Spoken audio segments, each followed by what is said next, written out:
Last year's disastrous Tony Hawk ride all but dragged the series' name through the mud.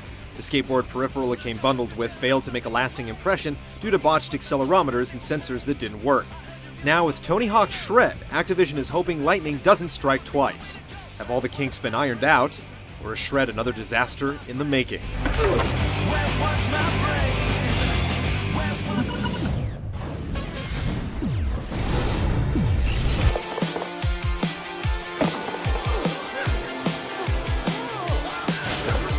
Given the nature of the peripheral, it only seems fitting that the series would evolve and incorporate snowboarding. Make no mistake though, the focus is still on street skating. With the exact same modes to choose from and identical motion-based controls, you won't notice much of a difference when you hit the powder, apart from a few more half-pipes. As was the case with Ride, Tony Hawk Shred forgoes any sort of story, instead focusing on a series of events you select from a menu. Once you've satisfied certain win conditions during one event, you'll quickly move on to the next. It's all very arcade-like and meant to be played in short spurts. The variety in Shred is on the weak side, with only a handful of events to choose from. Trick mode and point rush are essentially identical, only one rates you based on how many tricks you perform, while the other judges you on points earned against a clock. There are also two trick-heavy modes, which concentrate on small enclosed sections of each course, where you'll need to satisfy specific goals. Freeride, meanwhile, lets you loose on any of the game's courses without any imposed structure.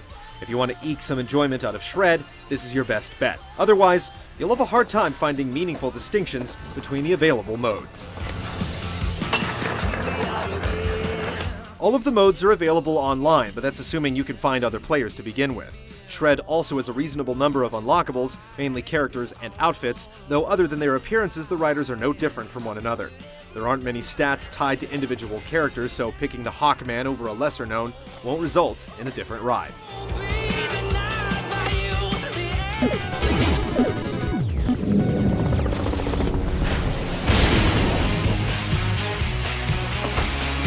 Though Shred is bundled with a new board, the game utilizes the same technology as Ride.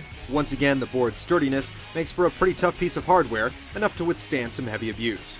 Unfortunately, outside of the board's durability, the same problems that plagued Ride are just as evident in Shred. The accelerometers and 4-point sensors are still incapable of registering movements beyond the most basic of skateboarding and snowboarding tricks. Pressing down firmly on the tail to ollie or lifting the nose to manual are your safest bets when it comes to tricks. Beyond that, things fall apart quickly. If you aren't playing Shred on casual or semi-casual difficulty, where the game holds your hand and steers for you, simply trying to navigate around fixed courses is nearly impossible. Trying to clear a gap, the most prominent hurdle the game throws at you, is difficult due to timing issues and the board's inability to register your actions.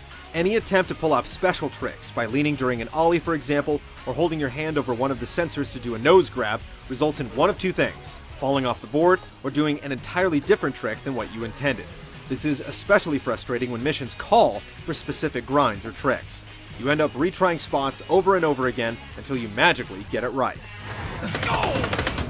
Shred seems to understand the shortcomings of its controls. Grinding doesn't require you to actively maintain balance, and as a result, the rail riding experience is about as good as the game gets. Otherwise, if you're going for a high score, it's usually best to randomly flail the board around and pray for success.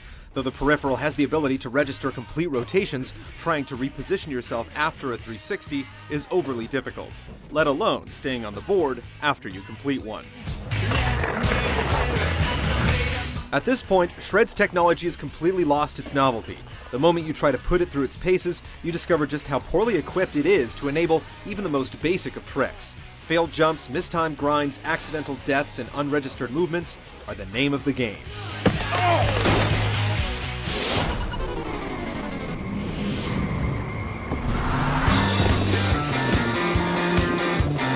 Ride's cartoony art style has carried over into Shred, and so have the same clipping and collision detection issues. Your boarder will frequently flail in midair and fall short of ramps, temporarily pushing you into the environment, prompting an immediate respawn. When you manage to pull them off, tricks convincingly evoke their real-life counterparts, and the slow-motion specials are a nice touch. However, if you try to chain too many tricks together or lose your balance on the board, your character goes into a fit, a rather comical effect. Finally, you won't be convinced by the real-life pros singing your praises at the end of each run. It feels more like they're actually mocking the game. Way to wild out! Yeah! I'm wilding out, you know what I'm saying?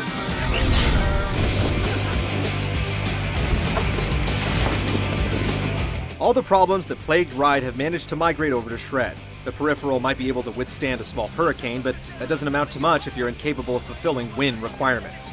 The only way Shred won't make you want to tear your hair out is if you play the game on the casual setting, during free ride, and with low expectations. Perhaps the technology will work as intended at some point, but that day seems far away. Steer clear, head outside, and try the actual sports themselves.